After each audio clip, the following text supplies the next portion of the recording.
Hi boys and girls, aunties and uncle, welcome back to my channel. My name is CK and my channel is Psychology. A big sawadee-ka to you because I am vacationing here in Thailand. I'm shooting now at the moment in Pattaya. Recently, I met up with a famous YouTuber, Bangkok Pat. Pat does content on Thailand and also on his beloved city of Bangkok. Now, I would say fortunate I am that I had the privilege of knowing my grandparents because I was one of the oldest child in my family. So I got to know them, I got to know my heritage. But imagine you live in a foreign country and everybody else looks different from you and you grew up not knowing your heritage. This is the story of Bangkok Pat. Pat grew up in England, never really knew his heritage. He decided that he wants to find out more about being Thai and what it is like discovering being Thai. We'll also be talking about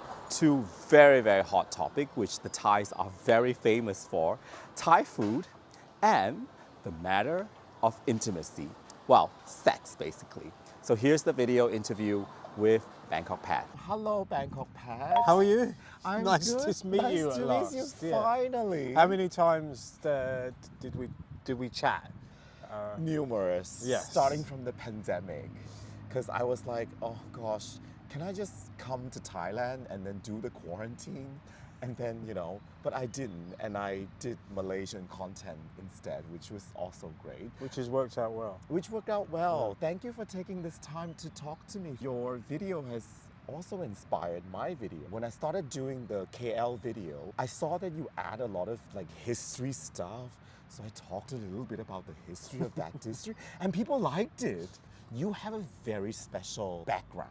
So tell my audience. My mum was Thai, English. I grew up in London. The odd thing was that when we were young kids, our mum passed away. So for me, after the age of 11, we didn't speak any Thai in the house. We didn't eat any Thai food.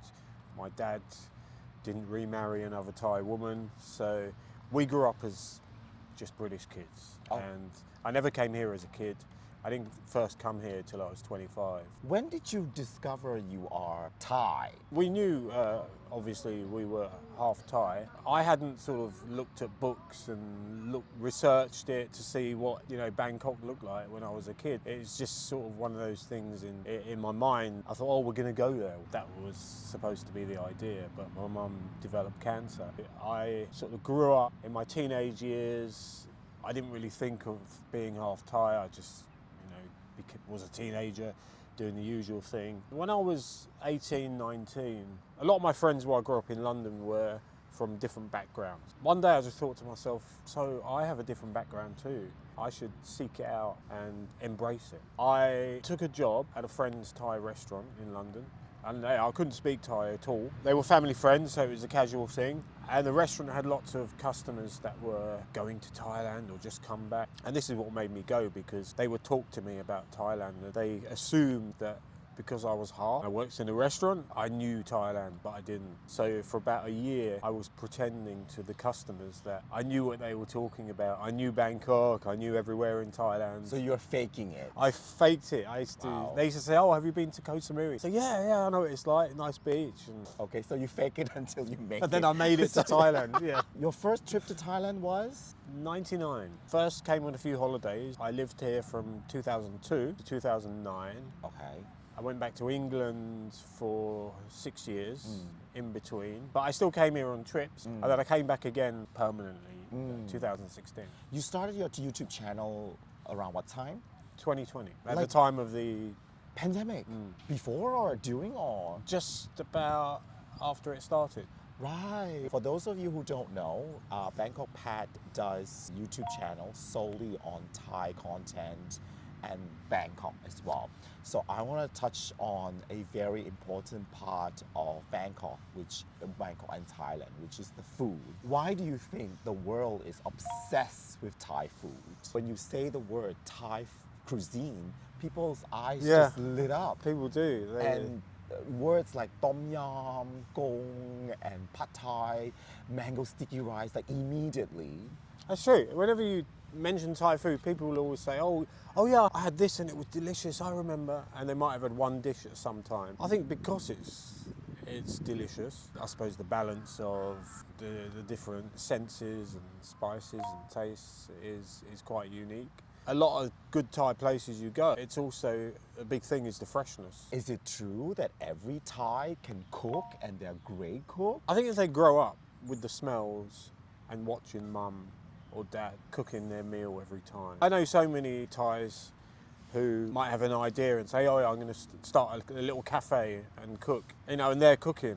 I didn't know you was a trained chef, and they don't need to be because they know the basic balances. I taught myself to cook Thai food when I was back in England because I couldn't find a decent Thai restaurant in the county of Cornwall, which is where I was living. It was trial and error learning to cook Thai food. It was getting the balance between the stir-fry base sauces, and a lot of Thais when they cook, it's tasting and tasting to get it to the taste you want, that you like.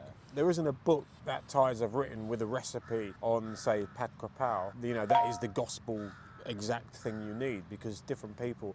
I like a bit more fish sauce, a little bit sharper, so that's how I would do it. What's your favorite Thai food? I've got a few, but my go-to, if I'm ravenously hungry, I like a good spicy pad kra pao. Oh, yeah, me too. Oh. Gai. Or beef. Beef is good. Minced beef. It's got to be laced with chili. I like a lot of sauce with it. You like a lot of sauce. Sometimes it's dry when you get it. And my fried egg has to be a little bit well done. Where are the great places to eat here in Bangkok, Pat? This area where we are, Chatuchak, if you wanted to go and source a great plate of pad kra pao right this very moment, you could probably go down the road to Big C. Big C? They have a food court. So Big C is like our Tesco, Carrefour. They call it Big C. They're great. They have aisles of imported stuff as well from all the different British supermarkets. And Big C bakeries are one of the best because they used to be Carrefour, French, and French were good at, they had great bread. So when Carrefour sold to Big C still had all the equipment to make great bread. Tops and Big C have the best bakeries. What about street food wise? There is a street that opens in the evenings in Sapan Kwai down the road, all street food stalls. All of it's very good stuff. It opens for people coming home from work. So oh yeah. You said Foodland. Foodland, that's a supermarket that's open 24 hours. 24 hours? Yeah. In Ceylon? There's two in Ceylon. There's one in Pat Pong, that was the first ever one. And there's one opposite in a new mall called Parks Ceylon. And they're all authentic, not overpriced?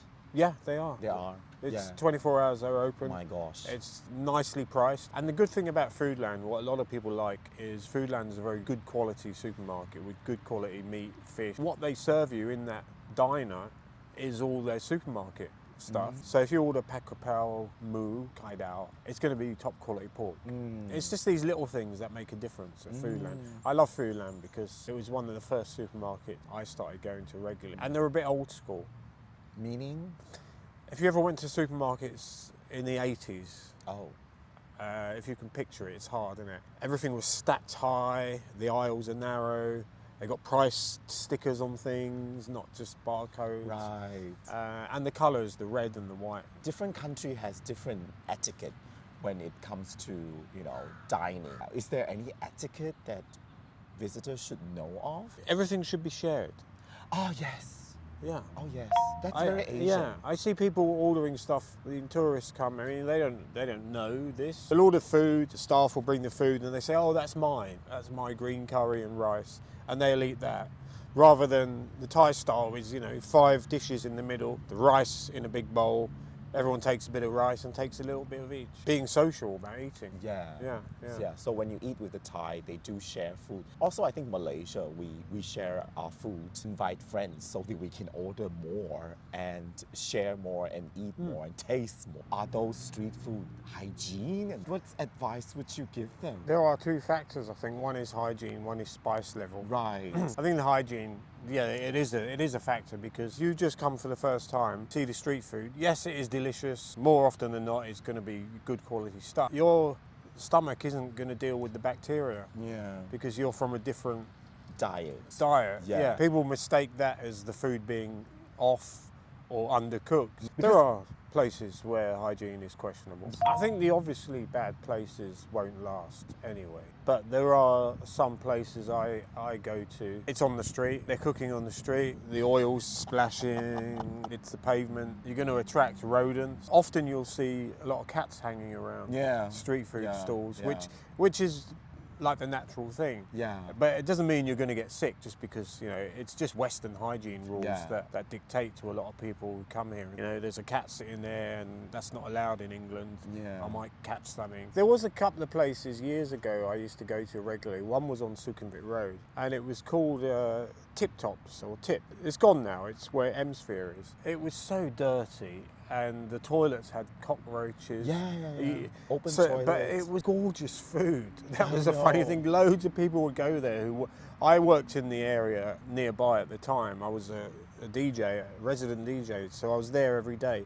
And I used to go there 3-4 times a week just to get my dinner. And I never wanted to go to the toilet because it was full of cockroaches. And I didn't want to look in the kitchen because it wasn't very hygienic. But the thing was, the food they brought out was such good quality and so delicious. It was a bit of a dilemma really. And I thought if any tourist comes in here and sees that, they're gonna have a heart attack. You know? I think we're used to it. You need to handle it psychologically. I think with the hygiene, you've got to, you know, if you see a place and you think, is it going to be safe? I think you should factor in how busy it is. Are there a lot of locals there? Look at where do they keep the meat. If they're not very busy and it's 5 p.m. in the afternoon, meat has been, it's going to be on ice, but you know, it might be from the day before, or you know, they might not have sold many things that day. Like here, we're near Chatuchak Weekend Market. On the weekends, they have street food stalls just along this road. You see a lot of people, like foreigner tourists or whatever, visiting the weekend market and sitting there and eating because they want to try street food. Well, believe me, I have high standard when it comes to food, but everything here is delicious. I don't even have to QC, to be honest. That's why I keep coming back to Bangkok. But we changed places because they started to turn on the sprinkler. Didn't want to get wet, but I did. So you come to Chatuchak Park, they turn on the sprinkler at 1:30. But it's a nice park. Thank you for bringing me here. You know this park inside out, I know. Very well. I used to run here, hang around here on lovely days, reading books in the old days. And if I need somewhere quiet to do an interview or film something, I'll come here. Bangkok is not known for its park, but believe me, this trip, I've discovered a few parks that's not on the tourist brochure at all. It's not screaming music and asking you to buy stuff. There's nobody hassling you. And it's January. It's cool and nice here. I'll tell you about my relationship with Bangkok. When I was 12, my father brought me here for the first time. It was just me and my father. So my father showed me lots of stuff. I remember he said, this trip, you're gonna be a man. I'm like, That's a big lot of pressure, that. no, I was so excited. Saw so many things. Men giving massages, women naked, and those shows, you know, those shows. What do you mean those shows? Like the ones people talk about? Yeah, those shows, adult shows. Places like Saigon and Manila, they had huge brothel, even Singapore, post-war. But it is the Thai that made it such an industry. Why do you think the Thais have made it their culture? It goes back like a couple of centuries, you know. There were always places for guys to go for extracurricular activities, if you know what I mean. And prostitution was legal until, correct me if I'm wrong, the 1940s. And they never had red light districts. They had green lanterns outside brothels that would, you know, if it was open, you'd have a green light. And because of a big outbreak of STI in the 1940s, they made it illegal. I think if you're a foreigner coming in here and you see the Thais on a day-to-day basis, you think they're shy and quiet. But I think what it comes down to is Thais are just as sexual as the next country. It's just that they don't make a fuss about it. You know, they know it's a thing people do, and if a guy wants to get relief, he can go and get that, and there's no fuss. Why do you think they are so good at it that it becomes a tourist thing? Because they brought it to the next level with shows and performances and all those extra services. I think, I don't know, I can't give you a one sentence answer to that other than Thailand is unique in Southeast Asia. They just go to the next level, and I think they do it better than, like you say, anywhere else. I really agree. And you're made to feel welcome and Yes. open and not shamed, you know. Not shame, yeah. Why do you think Thai straight women, and particularly also we're talking about Thai gay men, they're attracted and friendly to Farang? In your video, you said that the Westerner have bigger COCK. I mean, In the video where I said they had big, I was saying that from the point of view of Western guys who come here will say that is the reason why Thais prefer foreign men, because we've got bigger tools. But from, I've spoke to people who've told me that is not strictly true. There are Thai guys who are good in that department. Doesn't mean just because the Asian men come low, it doesn't mean all Asian men. There's a lot of black guys who are supposed to be so well endowed. There are black guys with small. So what is it then, Pat, that they are so attracted to people like you? Me personally. Many things. I got a long list. Oh, okay. If you got an hour. No. I think it's, in some situations it's money, it's convenient, it has less of a choice in life, and that's the route they take. Money is a factor. Also, there's the idea that Western guys treat them better, give them bigger experience, are more open-minded about going to places. That isn't to say Thai men don't do. Another one was, so this is what someone told me a long time ago, they said, Western guys will go downstairs and give them pleasure. Thai guys, not as much. We'll leave it at that, because this is YouTube. I didn't say any of the words. I think you answered my question, so thank you. Vice versa, why do you think Westerners are so attracted to Thais? They take care of their partner more. Thai people are physically attractive as well. They have slender build, soft skin. Why do you think Westerners come here to look for love? I think it's a couple of things you said. The slender looks, it's the soft skin, the exotic mystique in the way the way Asian women, the way they conduct themselves, very feminine, take care of the guy, and it's more of a natural sort of thing, the way they do it. Could you say from my experience, they speak softer and it's more sensual? I mean, all those erotic sort of, the Kama Sutra, that's from Asia, isn't it? Sexual Secrets, that's a Japanese book on how to be the best you can be between the sheets. And guys get addicted to it. They get the fever and they can't turn back. So you get a lot of guys who come here on a few trips and they're hooked. And you get guys who move here because they fall in love. Yes, you spoke about that on your videos. Now I want to delve into that more. He has a whole video of people coming here to look for love. Relationship. What advice would you give that people are saving up their money to come to Thailand to look for love? A lot of guys come here and fall in love very quickly, and if it's their first trip, it's hard to tell someone who's coming here for the first time how to go about it. Because there's a lot of scam now. It's not the olden days where like Cinderella and Prince Charming. There's a lot of scam now happening. I think it's a lot of guys meet the wrong women and guys and gay guys. And that is something that will happen. That will always happen because guys don't know. They'll come here, like you say, later in life. Just imagine a guy who's in his 50s. He's lived in England all his life. He's just got divorced. He's going to retire soon. He thinks, I've heard about Thailand. I will go and have a look. And he might not have had sex for 10 or 15 years, and he's divorced. He's at that age in life. And then he goes to a bar and he sees these women half his age giving him, it could be fake attention, but he's getting attention. He's a lonely guy. He's going to love that. And it's like a drug, drug. I'm not invincible anymore. They lose their logic. Lose their logic. People say, they leave their brain at the airport. It can't be helped. Men will always have that sort of drive, wouldn't there, to find a sexual partner. In that situation, it's easy for them to fall in love because they've never been treated like this. And like I say, it goes back to the way the vibe, Orientals have, is they are a lot more sensual, feminine, and they just seem to be more sincere. Western women, for example, not all of them, are very in your face and matter of fact, and it's this or that. But with Oriental women, it's sort of, it could be this, it could be that. Oh, I'd love to go along for the ride and find out. And guys get hooked on that. So your advice is don't lose your senses, your logic. Try not to. It's hard to. to tell guys that. There are videos out there with stories of falling in love, and I wish these guys would listen to them a bit more. But you know, those are the scam stories. You know, the bad ones. If there was as many happy stories of guys who didn't get scammed and lived happily ever after, but people don't want to read those. Yeah. People don't want to hear those stories Yeah. because it's like it doesn't get clicked. Yeah, so second tip, talk to the people who've been through it. Talk to the people who've been through hell. Find out what are the red flags that's...